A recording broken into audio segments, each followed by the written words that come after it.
रात को 8:30 बजे ही, उसके पहले ही उसकी हत्या कर दी गई थी। बताइए कहाँ जंगल राजा है।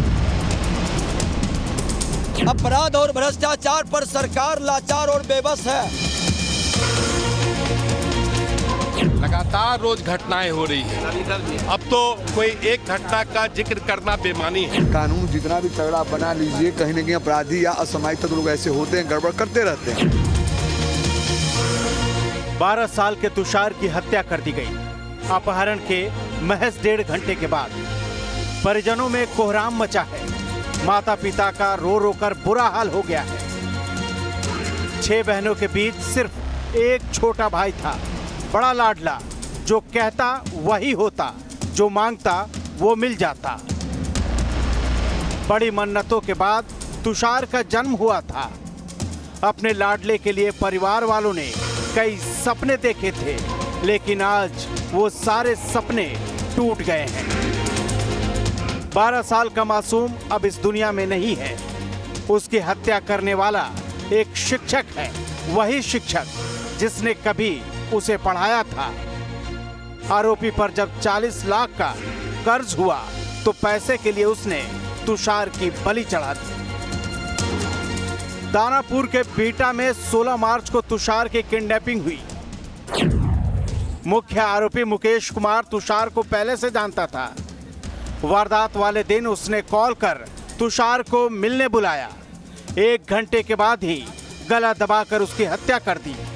आरोपी ने मासूम के शव को हॉस्पिटल के पीछे पेट्रोल से जला दिया।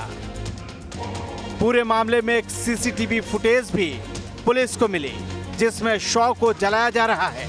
शव मिलने के बाद पुलिस ने छानबीन की, जिसमें साफ हुआ कि शव तुषार का है। तुषार अपने माता पिता का इकलौता बेटा था और उसकी जानकारी आरोपी मुकेश को थी।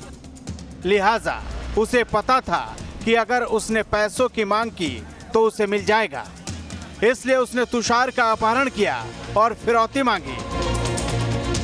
पुलिस के मुताबिक आरोपी ये प्लान पहले से बना चुका था कि अपहरण के तुरंत बाद हत्या कर देनी है, ताकि आरोपी की पहचान का खुलासा न हो, और उसने किया भी वैसा ही।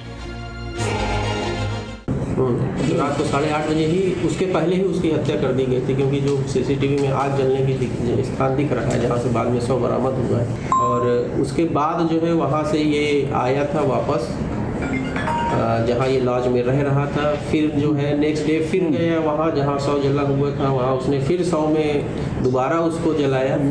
और फिर रास्ते में लौटने के क्रम में रात में फिर वहाँ से जो बच्चा था उसके गांव के सामने से फिर एक ऑडियो क्लिप जो है वो वॉइस चेंजर में रिकॉर्ड करके भेजी, और फिर वापस आके जो है ये नए स्थान पर जलाने लगा था।